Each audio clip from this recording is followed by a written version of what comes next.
Nunca sabremos lo que pasó por la cabeza del doctor Isaac Chomón Gil cuando recibió la noticia de tener gemelos. El hecho es que al doctor Chomón se le ocurrió una idea singular. ¡Tiene otro! Al niño que había nacido el primero le puso el nombre de Primo y al otro, nacido poco después, le puso el nombre de Segundo. Me llamo Ramón Alós, trabajo en animación.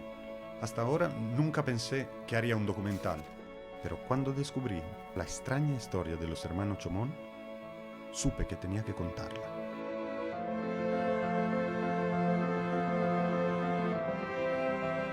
Primo ayudaba en las tareas sencillas, pero el único que sabía usar la cámara era Segundo. Primo.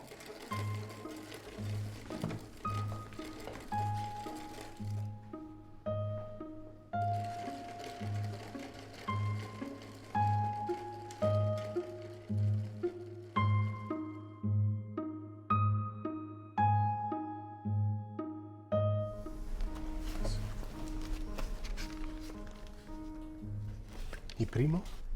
¿Primo de Chomón? Fui al Archivo Regional de Teruel, al de Zaragoza, y al Archivo Es Diocesano. que aquí en el archivo no hay nada de ese señor. Tenemos todo el material sin resultado. Si ustedes me aportan algún documento como que ese señor ha existido, evidentemente no habría ningún problema, se podría ir para atrás. Pero si no hay ningún documento de que ese señor ha existido, tenemos la gran duda de que ese señor haya existido.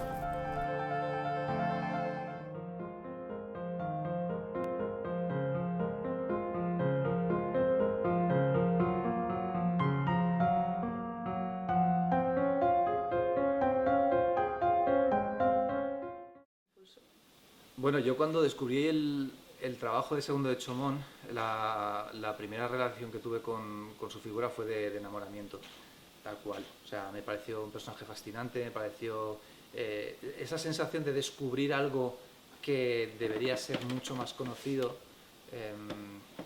y esa fascinación por un universo que más allá de los avances técnicos es un universo fascinante. A mí siempre me ha interesado el cine de los orígenes, pero no había profundizado lo suficiente como para conocer en profundidad a este personaje. Entonces, cuando lo conocí y empecé a ver su obra, casi inmediatamente dije, vale, hay que hacer algo sobre esto. Pero no se me ocurrió la clave, o sea, me llevó un tiempo, estuve dándole vueltas un par de años, hasta que, pues, poco a poco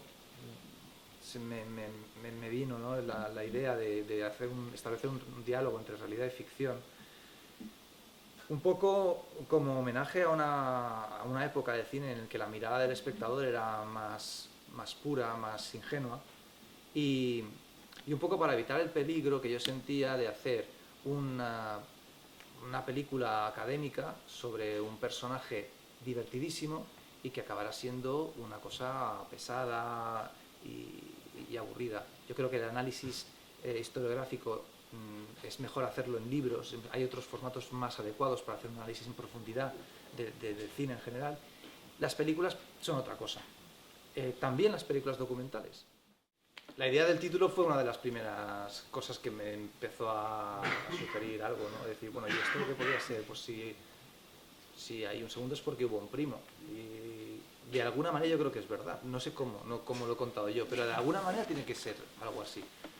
De hecho, en una de las versiones teníamos como una de las versiones del guión teníamos una especie de hipótesis en la que probablemente hubo un hermano anterior, no gemelo, sino anterior, o que murió en el parto, o que murió como era habitual en esa época, y que a según se le puso el nombre como homenaje en recuerdo del niño fallecido.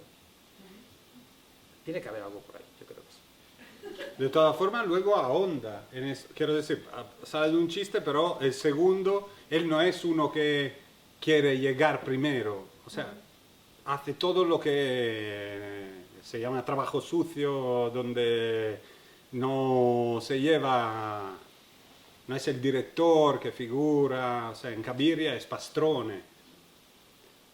Él ni se sabe qué hizo exactamente. No se sabe, exactamente no se sabe, no se puede saber. O sea, los expertos sí que ven toques de Chomón en un montón de películas de esa época. y toques decisivos incluso, o sea, que afectan al desarrollo argumental de las películas. Pero como en esa época no se documentaba el trabajo de los encargados de aspectos técnicos, muchísimas veces ni siquiera salían en créditos, pues no se sabe a ciencia cierta. Volviendo otra vez al tema del segundo, hay un juego de palabras que a mí sí que me gusta también pensar que es uno de las subtramas de la película, que es el hombre que quiso ser segundo entendido como nombre propio. O sea, ¿qué hombre quiso ser él? O sea, una persona que buscaba su lugar dentro de la industria cinematográfica y por extensión pues su lugar en el mundo, ¿no? ¿Qué es lo que quería ser él? Él quería haber sido un director, una persona que decidiera todo en las películas. Consiguió ser él mismo a pesar de estar limitado a una intervención, si queremos, aunque decisiva, secundaria. Pues son todo preguntas en realidad, ¿no? Como habéis visto, me he preocupado mucho en que nada quede claro de manera definitiva. A ver, hay una contradicción intrínseca en todo esto que a mí me interesa. A mí me interesaba afrontar el tema de un personaje que realmente fue el técnico mejor pagado, pero con mucha diferencia. Porque sí se conservan contratos y sí se conservan cifras de lo que le pagaban. Y más o menos cobraba lo mismo que los actores protagonistas, más o menos. Era 10 veces más, o sea, mejor pagado que la media de los técnicos italianos. Y eso durante muchos años. Porque como has dicho antes, Méliès tuvo muchísimo éxito, pero acabó su vida vendiendo juguetes. Y tiene una tumba en Père Lachaise porque se la pagó el Estado francés. Y tuvo una pensión y una casa que le puso el Estado francés porque no era capaz de mantenerse a sí mismo y a su familia. Chaumont no. Chaumont sí que tuvo posibilidad de, hasta que murió, vivir bien, con una buena casa, Sin embargo, para la historia se han revertido completamente los papeles. La memoria triunfante es la de Méliès.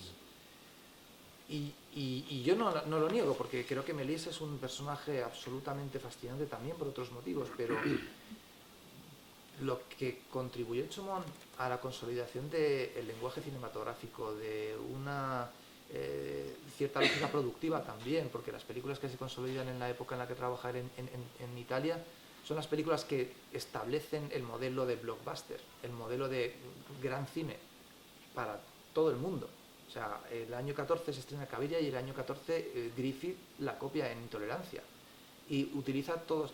DeMille empieza a hacer cine épico copiando el modelo de Cabiria. Todo eso, en alguna medida, como decimos al final de la película, es una contribución de Chaumont y de muchísimos otros, que efectivamente no eran los cabezas visibles de todo no eran los directores.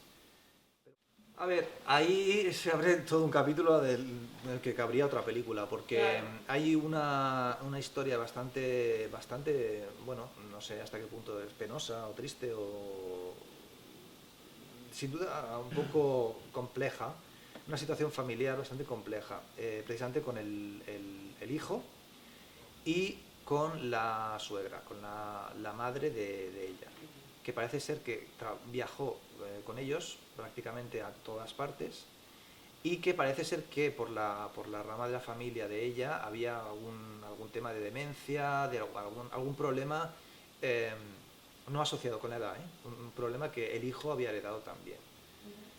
Hay una carta que se conserva también en el que, bueno, en esa época Chaumont está trabajando para la Italafilm y una productora de Roma escribe al director de la Italafilm o al responsable de personal, lo que sería el equivalente al responsable de personal de la Italafilm, pidiendo un traspaso de Chaumont, pidiendo que baje 2 semanas a Roma a trabajar en una producción, ¿no? Se le cede.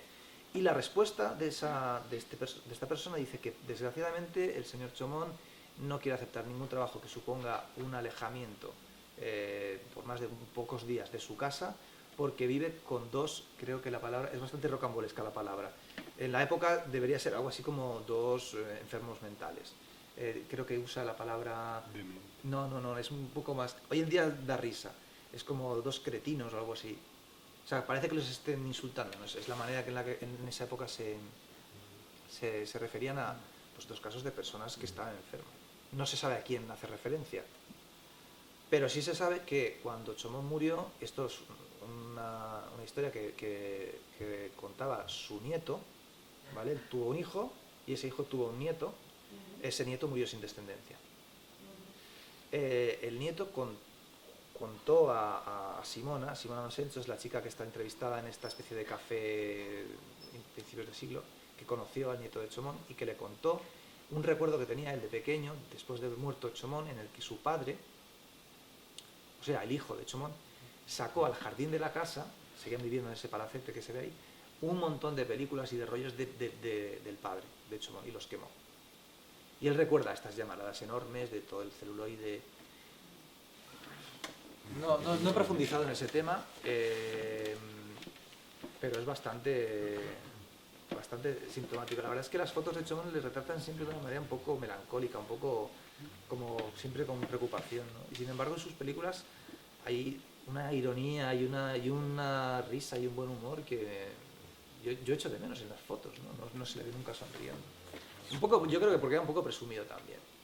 Siempre ha sido esa pose de... Así. Hablando de las fotos, la foto esa en la que está Chomón con Méliès en la juguetería, digamos, en el puesto, ¿esa foto es real? Esa foto es real. A ver. Real. Evidentemente no. Sí, ¿Quién ha dicho evidentemente no? ¿Por qué? A ver, ¿Cómo? Perdona, Di. Tú eres el autor. Me ha llamado autor. Pero que estamos aquí para hablar, ¿no? Yo no soy autor, o sea, esto ya va por sí solo, lleva su camino. Yo he intentado contar lo que me parecía divertido, lo que me parecía significativo y he dejado claro lo que creía que debía de dejarse claro y lo que no. A partir de ahí, la peli mal que bien, pues se tiene que defender sola. Y hay un montón de cosas que yo planteo como juego al espectador. Hay una frase de un historiador que dice que las historias de ficción pueden ser historias reales. Claro, no es real. Es otra convención de realidad. Se puede ser verosímil y en el cine intentamos ser verosímiles sin necesariamente ser literales. Claro, en la verosimilitud, digamos que la película establece sus propias reglas y yo intento ser fiel a esas reglas, que son las que me he puesto yo para esta película. Y el objetivo de eso es canalizar un punto de vista que es subjetivo, pero que intenta ser verosímil.